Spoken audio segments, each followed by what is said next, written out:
पलामू मेदिनीनगर के नावा टोली में आयोजित इंडोर स्टेडियम के निर्माण कार्य का शिलान्यास झारखंड सरकार के वित्त मंत्री श्री राधाकृष्ण किशोर एवं पलामू लोकसभा क्षेत्र के सांसद श्री विष्णु दयाल राम के संयुक्त तत्वाधान से संपन्न हुआ।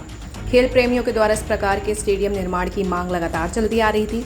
सांसद श्री विष्णु दयाल राम ने नगर आयुक्त को भेजा पत्र था, जिसे नगर आयुक्त ने उक्त की स्वीकृति हेतु अपने उच्च अधिकारियों को भेजा था, जिसकी विभागीय स्वीकृति झारखंड सरकार के वित्त मंत्री श्री राधाकृष्ण किशोर के द्वारा विभागीय अड़चनों को दूर करवाते हुए प्रदान कराई गई।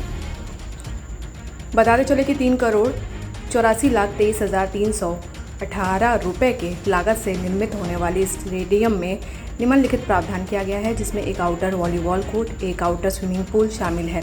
इसमें ग्राउंड फ्लोर पर एक योग सह ध्यान केंद्र, एक वीआईपी विश्राम कक्ष, 2 बैडमिंटन कोर्ट, एक प्रतीक्षालय, झारखंड संस्कृति भित्त चित्र एवं प्रथम तल पर 2 बैडमिंटन कोर्ट, एक 3D games, 2 chess, 2 snooker, 2 table tennis और एक जिम आदि का नाम शामिल है। मौके पर सांसद श्री राम ने कहा कि सिर्फ खेल स्टेडियम का निर्माण ही नहीं, अपितु इसके रखरखाव कैसे होगा, इस पर भी ध्यान देना है और इसे प्रावधान में लाने की आवश्यकता है। उन्होंने संवेदक एवं संबंधित पदाधिकारी को कहा कि उक्त स्टेडियम में कराटे खेल खेलने का भी प्रावधान हो, ये सुनिश्चित करें ताकि कराटे प्रेमियों को भी उचित प्लेटफॉर्म उपलब्ध हो।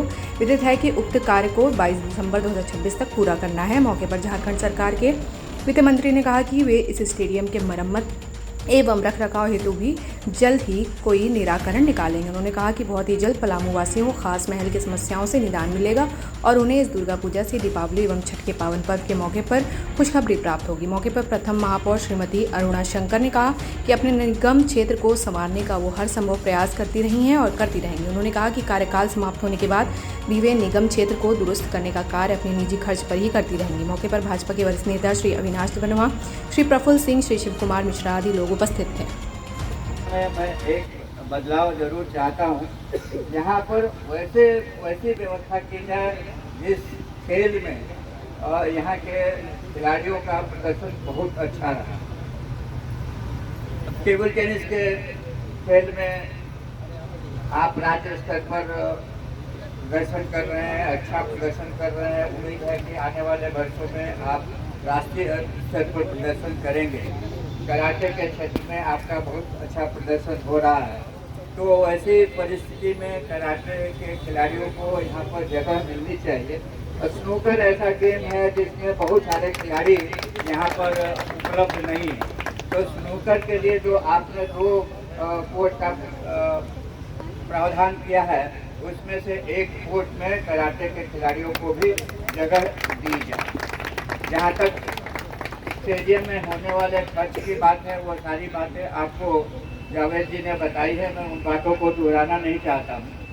लेकिन इस स्टेडियम के रख रखाव के लिए क्या व्यवस्था की गई है, इसका इसमें कहीं उल्लेख नहीं है, जो हैंडबिल हम लोगों को दिया गया है। रख रखाव पर निश्चित रूप से विशेष ध्यान देने की आवश्यकता है। सुविधाएँ तो उपलब्ध हो जाती हैं, लेकिन उन सुविधाओं का आगे चल कर के उपयोग हो पाना मुश्किल हो जाता है, इसलिए कि उसके लिए रख रखाव की कोई व्यवस्था नहीं होती है। तो यहाँ केयर टेकर की क्या व्यवस्था है? यह स्विमिंग पूल का तो निर्माण आपने किया है, लेकिन स्विमिंग पूल के मेंटेनेंस में कितना खर्च प्रति वर्ष आएगा और कौन उसको मेंटेन करेगा, इन सारी बातों पर ध्यान देने की आवश्यकता है, ताकि जब स्टेडियम बने, इंडोर स्टेडियम बने और जब खिलाड़ियों को सुविधा मिले, तो वो खिलाड़ियों की सुविधा निरंतर बनी रहे और स्टेडियम निरंतर ये उपयोगी बना रहे। इस बात का ख्याल रखने की आवश्यकता है।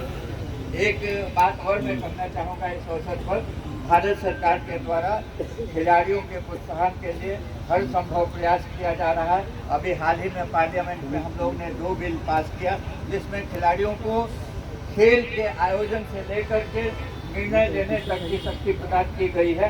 तो खिलाड़ियों की सुविधा के लिए हर प्रयत्न किया जा रहा है और हम सब भी स्थानीय स्तर पर आपकी सुविधा को उपलब्ध कराने की कोशिश करते रहेंगे।